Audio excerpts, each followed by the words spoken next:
for NPR, which gets public funding. It gets tax dollars, right? Well, they also have a foundation where they acquire millions and millions from other people and other organizations. In fact, George Soros gave NPR $1.8 million recently. I think if you take a look at the tax dollars as back to 2008, $634,000 was given to NPR. I think everybody now is focusing on Ron Williams, who's supposed to be a news analyst, and I think on his own he works part-time giving stuff to Fox News. And apparently Monday night Ron Williams, as a news analyst, was having a conversation with Bill O'Reilly, and he commented that when he gets on an airplane and he sees people who are dressed in Muslim clothing and they say that, yes, we're Muslim, it makes him a little nervous. And he did want to say that we should not misjudge Muslims, and that he didn't think that Muslims were behind the attack at 9/11. So this was the conversation that went on Monday, and the wrong people were jumping on the bandwagon to, that ended up with a firing of Ron Williams. All kinds of attention is now being made to Ron Williams and his freedom of speech. I don't know if it's a freedom of speech issue. It may be. He was just expressing his own opinion. The issue here is the CEO of NPR, Vivian Schiller, right? The CEO of NPR decided that Ron Williams doesn't have a right to say his mind, to express his opinion. And so he was fired. Now, we are truly seeing what NPR is about. NPR is not about free speech.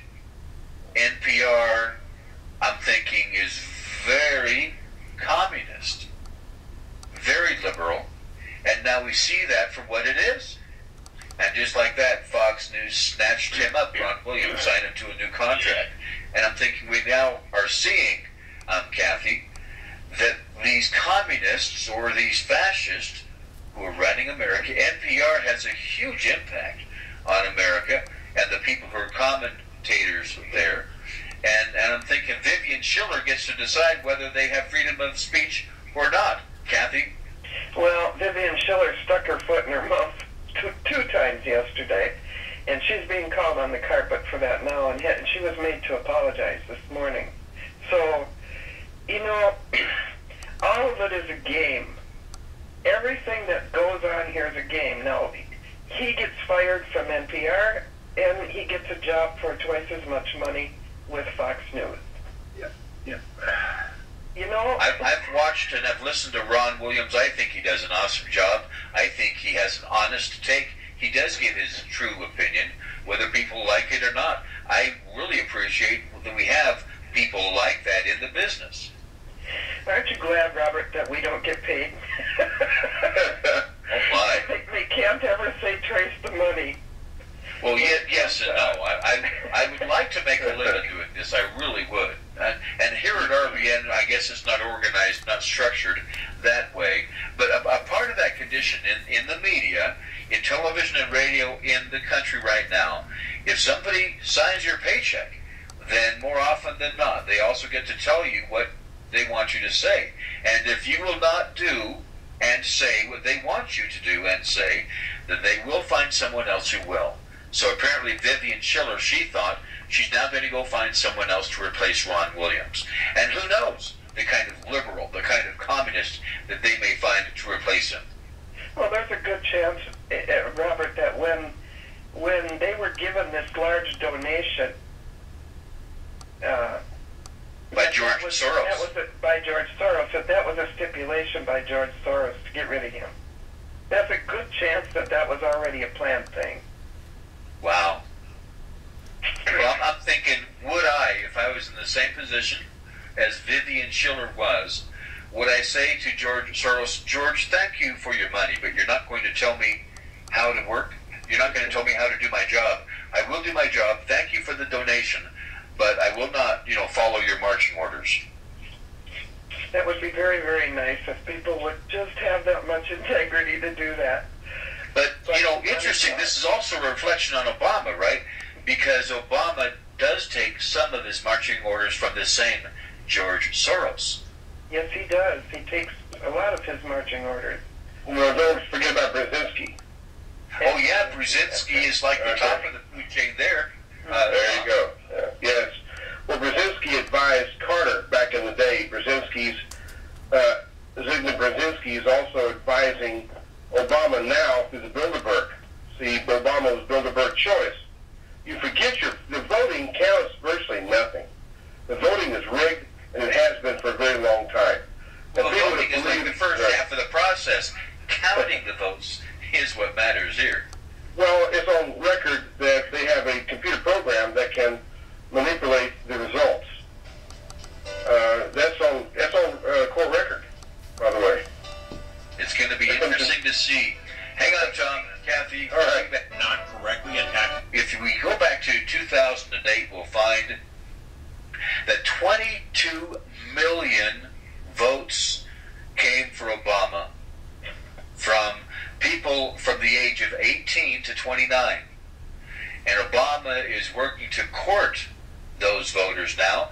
But you see, a lot of these people have been in college, and they're finding that Obama has given them change that they never wanted. And so now, verbally, these people, these same people who voted for him, many of them still, well, they like him, but they really don't want to vote for his plan right now. It's going to be interesting to see as Obama is pandering in every direction right now. And if we take a look at, what's happening in our country, I'm thinking that if we talk about conspiracy, right, conspiracy would involve more than two people coming together and having a plan behind the scenes. But if we take a look at NPR, right, you and I would think, well, heck, this is a radio network for the people because it comes from the government. We should get, God bless America, and don't we love freedom kind of stuff from NPR, and that is not what we get from NPR. And now some of their laundry is coming public, so you and I can truly see some of the behind-the-scenes relationship. Now we see George Soros having this visit with Vivian Schiller. And I'm thinking, I wonder how often that kind of thing happens. I'm thinking George Soros is probably not the only man with major money who is a fascist, who will help to fund this fascist radio network, NPR. But it also typifies not just NPR. It also typifies NBC and CBS and ABC and Fox and CNN and MSNBC and on and on and on. And now some of this laundry is being aired so that we can all see these relationships. Imagine, here's Soros doing something as simple as, you see, he thinks he's in charge because he has the money. This happens in every network. George Soros shows up and says, here's $1.8 million. Aren't I wonderful? Oh, by the way, Vivian, you fire that Ron Williams guy. And she says, okay, sure thing. There are people in radio, and I was warned of this when I first decided to step in 83 and 84. Robert, don't do that. Don't go into the media. It is just too controlled, too manipulated. You can't even tell the truth in the media. And I decided at that point, in 83, 84, I was just getting started. I'm going to do my best to be a part of the answer rather than being a part of the problem. And that is the effort that I have made. And now we are seeing, I'm thinking John Stepmiller does not call me and tell me, RJ, you had better, and you had better not, and you had better do this, and you had better not do that. He does not. We have freedom, huge freedom here. And I have worked for radio stations who got up and walked out. How dumb is that? Yeah, but that was all staged. And, Yes. and the reason we brought up 911 had nothing to do with 911. The whole reason of doing that was to stage that event, and the main purpose of him talking, the main purpose for him talking, was to promote a world religion. That was the whole purpose of him talking. The thing about 911 was distraction. That's all that was. Everybody's in on it. He was one later, if you listen to the full 30-minute speech, the whole purpose of that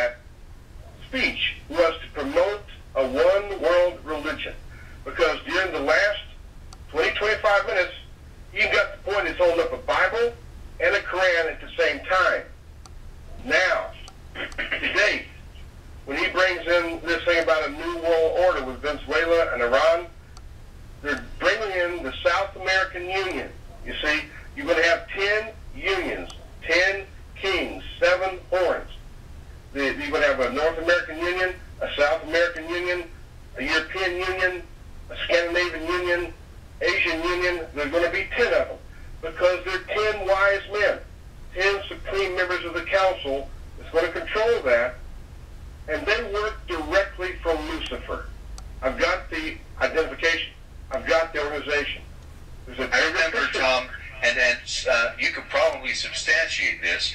I recall learning a couple of years ago that, in fact, if you take a look at, for example, the 500, right, the 500 companies from Wall Street, and then there's a committee of 300, and then there's a committee of 30, and in fact there's a body of 13 that come together and meet face to face with Lucifer, and they get dictated to. And you know, I don't know all of the way, but I'm thinking there, whether it's a seance or whether it's coming together in a dark room and having their own kind of prayer where they can actually have a discussion with Lucifer, and then he would dictate to them what they will do next to their activity, that they are organized even to that highest level. That's exactly correct. You have, the UN has a prayer room with a cube in it that they use for their praying, but it's not to the God of the Bible or to any other God other than Lucifer. And I discovered actually this week, they're part of what they're called the plan. And the plan is their overall, it's like 40 plus points of objectives that is constantly being worked out by just how you said, by the organization, which is a committee of the 300, which consists of the 13 Illuminati families. And the 13 Illuminati families are families of nobility, which comprise of the black nobility of other countries, the royal families of other countries. You know, I mean, they have names, specific names, by the way. So the committee of the 300, I've got the list of all the folks involved in that, plus the round table is underneath that. So they got a specific organization that answers to Lucifer. And they bring him into this dimension by ritual, by Kabbalah. Ever how they do their rituals, sometimes by sacrifice. They have ways of doing it.